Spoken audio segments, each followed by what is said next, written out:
Queenmaker. Queenmaker, I whispered, the air crackling as blue lightning etched the name onto the newly forged sword. A young girl, no more than 10, held the weapon as power coursed through her arm, causing her to shiver. My name is Warren, the last of the sword blessers. I am the one who whispers to steel and leather. Up to this point, I have seen many lords and ladies ascend to heights within the royal court.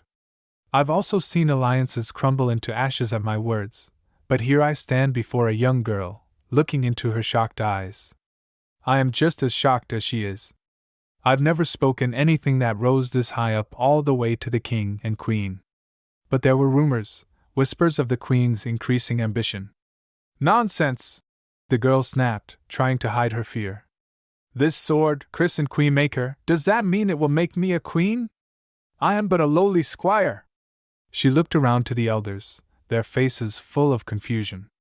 This is your fate, young one, I replied, my voice soft but stern. This sword will make the one who wields it a queen, whether wanted or not. Weeks turned into months, months into years.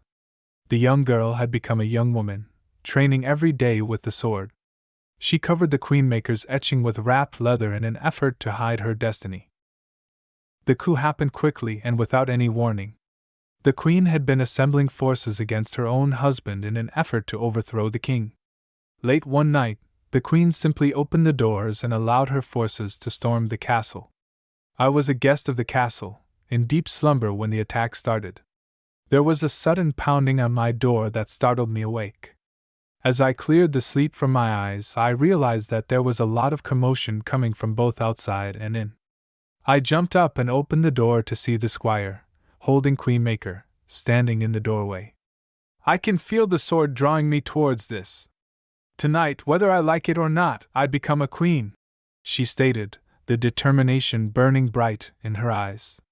Enraged and desperate, she charged down the castle corridors, Queenmaker carving a path through the queen's guards. She fought valiantly, each swing of the sword guided by an unseen force. Until she reached the throne room, where the queen was standing over the bloody body of the former king, surrounded by her royal guards. What followed was a battle for the ages. This young squire fought off a dozen well-trained soldiers before her loyal knights joined the fray. When the dust settled, she stood triumphantly over the fallen queen.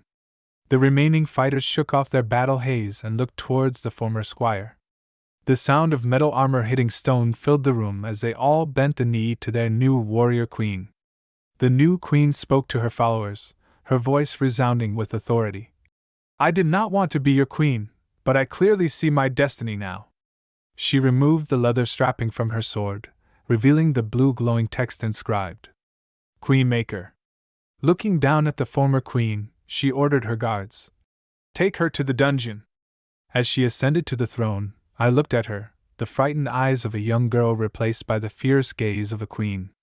Queen Catherine, the prophecy fulfilled, was ready to lead her country into an era of peace and prosperity. I turned, leaving the throne room, my steps echoing in the now silent hallways. As the last sword blesser, my legacy was not in the steel I christened, but in the leaders I helped shape.